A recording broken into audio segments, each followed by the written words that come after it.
23 साल की लड़की अकेले गांव से पहली बार नौकरी की तलाश में दिल्ली आ रही थी।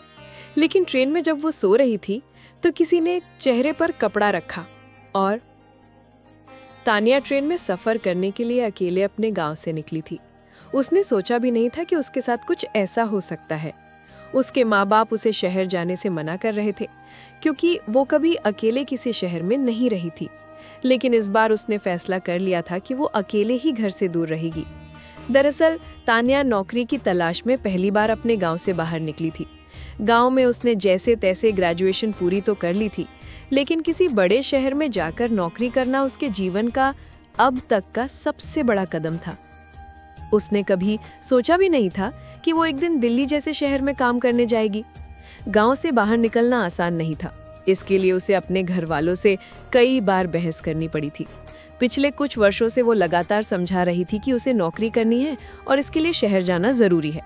आखिरकार वो दिन आ ही गया जब वो उम्मीदों और डर के साथ नौकरी की तलाश में शहर के लिए निकल पड़ी। हालांकि उसके माता पिता नाराज थे और उसका भाई तो उसकी शक्ल तक देखना नहीं चाहता था, फिर भी सभी लोग उसे स्टेशन तक छोड़ने आए थे। ट्रेन के चलने से पहले तानिया के पापा पानी लेने चले गए। उसी समय उसकी माँ ने अपनी साड़ी का कोना खोला और उसमें से कुछ पैसे निकालकर तानिया के हाथ में रख दिए। माँ ने हल्के गीले स्वर में कहा, तू किसी की सुनती तो है नहीं, लेकिन ये पैसे रख ले बेटा। तानिया ने मुस्कुराकर कहा, अरे माँ, पापा ने मुझे पैसे दे दिए हैं, आप इन्हें अपने पास ही रखो, आपको जरूरत पड़ी तो आप उन्हीं से झगड़ा करोगी। माँ ने नम आंखों से कहा, बेटा, इन पैसों को तब निकालना जब सब पैसे खत्म हो जाए। ये तेरे मजबूरी के लिए है। इतनी दूर जा रही है अकेली शहर में, पता नहीं कब क्या जरूरत पड़ जाए। तानिया ने माँ का प्यार समझते हुए वो पैसे ले लिए और उन्हें अपने बैग की एक किताब के अंदर छिपा दिया। ट्रेन चलने वाली थी। सब लोग बाहर आ गए। तानिया को विदा करते हुए सबकी आंखें भर आई थी। तानिया खिड़की से अपने माता पिता को देख हाथ हिला रही थी। माँ ने भी आंसू रोकते हुए बाय कहने के लिए हाथ उठाया। धीरे धीरे ट्रेन स्टेशन छोड़ चुकी थी और तानिया की नई जिंदगी की शुरुआत हो चुकी थी। तानिया ट्रेन में बैठी अपने माता पिता को उदास देखकर खुद भी दुखी हो रही थी। वो खिड़की से बाहर देखती रही जब तक स्टेशन पूरी तरह पीछे नहीं छूट गया।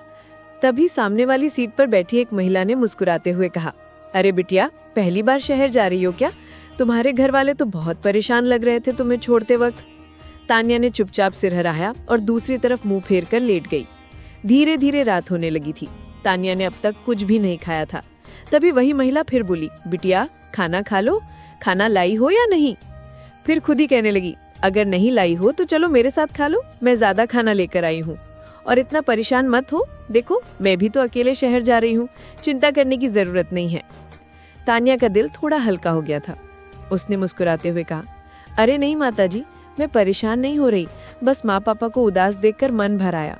तभी उसके बैग में रखा फोन बज उठा। महिला हंसते हुए बोली, लो देखो, तुम्हारी माँ का ही फोन होगा। तानिया ने बैग से फोन निकाला और हंसते हुए कहा, हाँ माँ ही है। वो बात करने लगी। उधर महिला ने खाना निकाला और खुद भी खाने की तैयारी करने लगी। बात खत्म करके तानिया ने भी खाना शुरू किया। तभी महिला ने फिर सवाल किया, तो नौकरी के लिए शहर जा रही हो? तानिया ने जवाब दिया, हाँ जी माताजी, नौकरी के तलाश में दिल्ली जा रही हूँ, एक पीजी में रहूंगी। महिला लगातार उससे सवाल किए जा रही थी। डिब्बे में बैठे बाकी यात्री भी उसकी तेज आवाज सुन रहे थे। शरीर से भारी, चेहरे पर मुस्कान और हर बात पर जोर से हंसने वाली वो महिला तानिया को थोड़ी अजीब लग रही थी। तानिया का मन ज्यादा बात करने का नहीं था, लेकिन वो मना भी नहीं कर पा रही थी।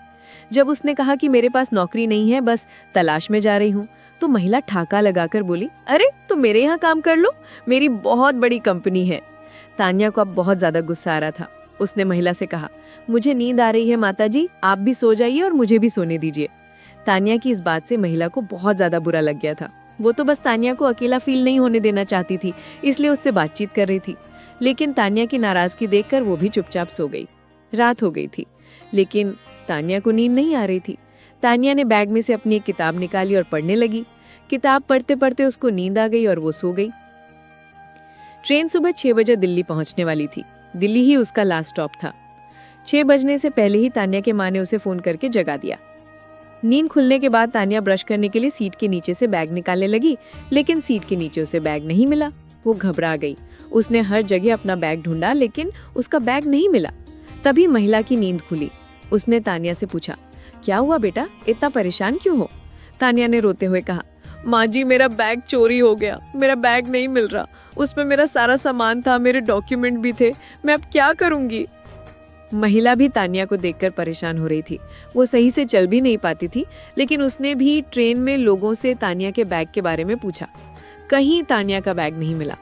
हैरानी की बात ये थी कि ट्रेन में और किसी का सामान चोरी नहीं हुआ था, लेकिन केवल तानिया का सामान गायब था। तभी तानिया ने अपनी किताब उठाई। उसे याद आया कि उसकी माँ के दिए हुए पैसे तो उसने इसी किताब में रखे थे।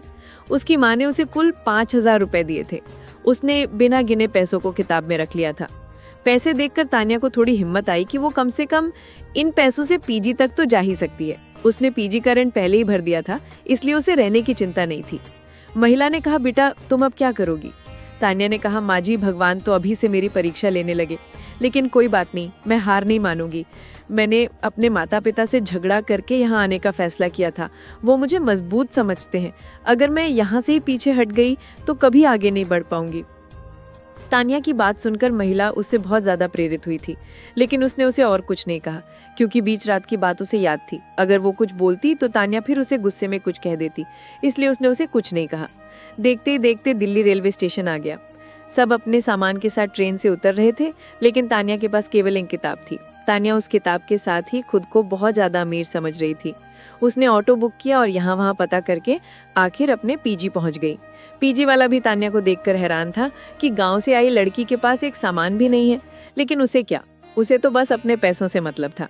तानिया ने पीजी में आराम किया और अपने भाई को फोन करके कहा, मैं अपने डॉक्यूमेंट भूल गई हूँ, प्लीज मुझे ऑनलाइन सेंड कर दे। भाई ने गुस्से में कहा, वाह, नौकरी के लिए इतना चौड़ में तुम शहर निकली और डॉक्यूमेंट ही नहीं लेकर गई, इस तरह तुम क्या नौकरी करोगी? भाई ने गुस्सा किया, लेकिन ऑनलाइन डॉक्यूमेंट सेंड कर दिया। तानिया को कैसे भी करके नौकरी चाहिए थी, क्योंकि अगले महीने उसे फिर से पीजी का रेंट देना था। सबसे पहले उसने अपने डॉक्यूमेंट प्रिंट करवाए और उसके पास 2 से 3 जोड़ी कपड़े खरीदे। अब माँ के दिए हुए पैसे भी खत्म होने वाले थे। उसके पास केवल 3,000 रुपए बचे थे और उसे नौकरी के लिए यहाँ वहाँ चक्कर भी उन्हीं पैसों से लगाना था। सुबह हो गई और वो नौकरी की तलाश में निकल पड़ी। तानिया हर कंपनी में जाकर इंटरव्यू दे रही थी। लगातार 10 दिन हो गए थे, लेकिन कहीं से उसे जॉब के लिए कॉल नहीं आई थी। अब तानिया का मन भी हारने लगा था, क्योंकि जेब में अब बस 1,000 रुपए ही बचे थे। वो अपने घर में फोन करके ना ही पैसे मांग सकती थी और ना ही सामान चोरी होने की बात बता सकती थी। रोज उसके माँ बाप फोन करते तो वो कहती कि उसकी नौकरी लग चुकी है। वो दिल्ली आने के 5 दिन के बाद ही अपने परिवार वालों को ये बता चुकी थी कि उसकी नौकरी लग चुकी है। अगले दिन सुबह फिर तानिया नौकरी की तलाश में निकल पड़ी। अब उसने सोचा था कि चाहे उसे छोटी ही नौकरी करनी पड़े, लेकिन वो करेगी ताकि पीजी का खर्चा तो निकाल सके। इसके बाद वो अच्छी नौकरी की तलाश करती रहेगी। तभी रास्ते में तानिया ने एक बोर्ड देखा। ये रिसेप्शन की जॉब का पोस्टर था। एक बड़ी कंपनी थी जहाँ रिसेप्शन की नौकरी की जरूरत थी।